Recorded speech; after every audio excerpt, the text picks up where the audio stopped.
C'est l'une des plus vieilles enseignes de la principauté. Le Bazar Picot va fêter début octobre ses 110 ans.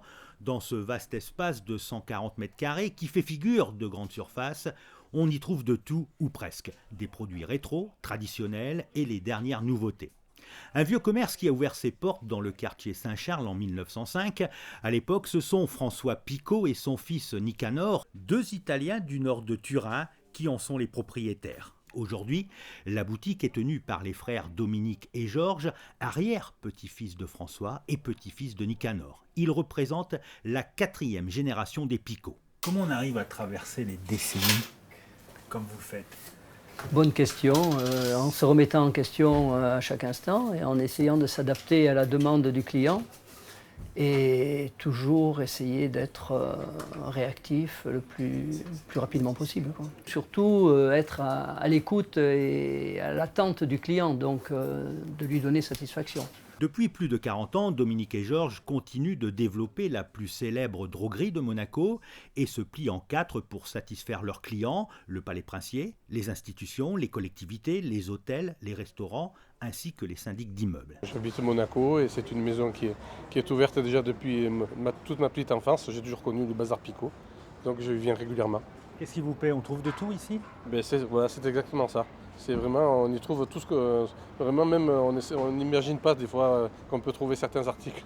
Quincaillerie, électroménager, matériel de bricolage et de jardinage, ustensiles de cuisine, tous les produits du quotidien sont stockés en sous-sol dans un espace de 100 mètres carrés, mais aussi et surtout dans un entrepôt de 500 mètres carrés.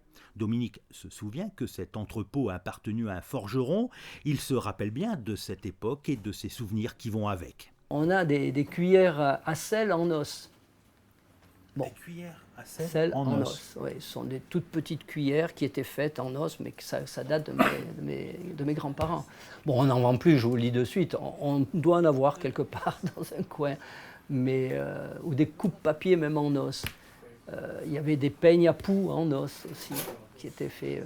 Bon, ça doit être dans un coin. Bon, c'est plus d'actualité, mais ça fait partie des produits les plus anciens qui nous restent, oui, que l'on a vendus.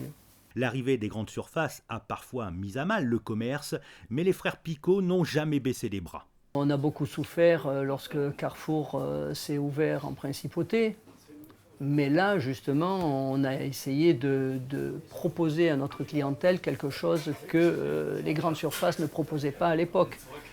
Donc, ce qui nous a permis, bon, on a perdu certains parts de marché sur certains articles, mais disons que l'on a développé une autre gamme de produits que notre clientèle ne trouvait pas en grande surface. Les générations changent, mais le Bazar Picot continue d'attirer de nombreux clients en proposant une multitude d'articles et en chinant les idées tendances aux divers salons et expositions des capitales européennes.